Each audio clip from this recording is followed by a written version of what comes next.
emisioni ka detyrim që të trajtoj ndikimin apo peshën e Papa Franceskut tek bota shqiptare, duke sjell kujtime, të kësaj figure në marrëdhëniet e tij me botën shqiptare, me Shqipërinë, me Kosovën apo me personalitetet veçanta. Dhe kjo është arsye pse unë kam zgjedhur këto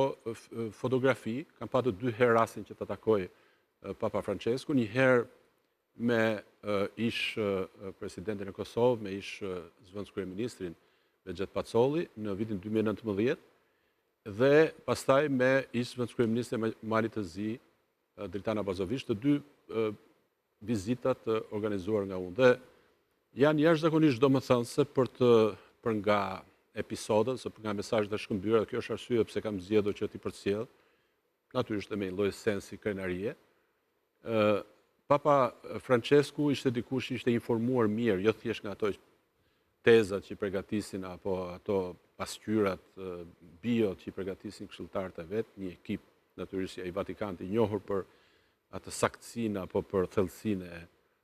tezave apo të vështrime që kanë përpothur për personazhet, por edhe për ato që ishin refleksionet e tij apo përshtypjet e tij apo idetë e tij rreth njerëzve dhe rreth botës. Në rastin e zotit Pacolli, ai pati një moment veçantë, cilin shkëmbeu një bashkëbisedim me zonjën e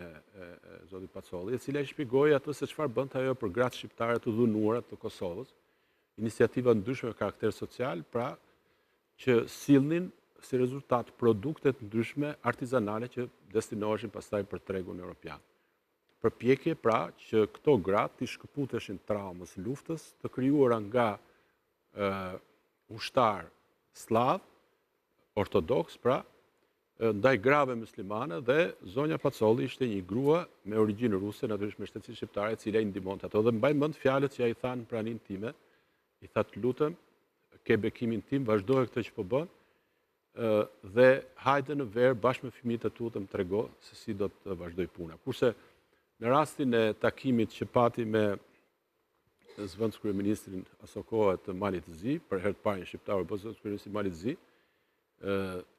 ai siç është tipike e vendeve tona, i gjeti një pikë takimi.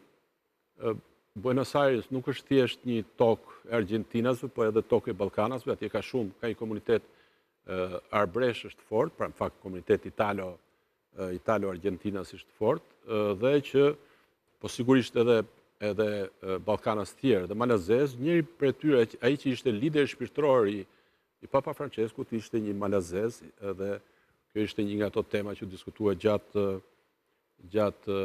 këtij takimi, dhe që unë pata nderin që t'isha afër, do të thënë dhe ta përktheja Papa fliste vetëm italisht, natyrisht të flasë edhe spanjisht, jo anglisht, dhe ky është momenti në cilin Abazović e ftoi për në Malezi, dhe pra ishin këto 2 takime në cilin pata rastin që të isha afër një figure kaq të rëndësishme siç është Papa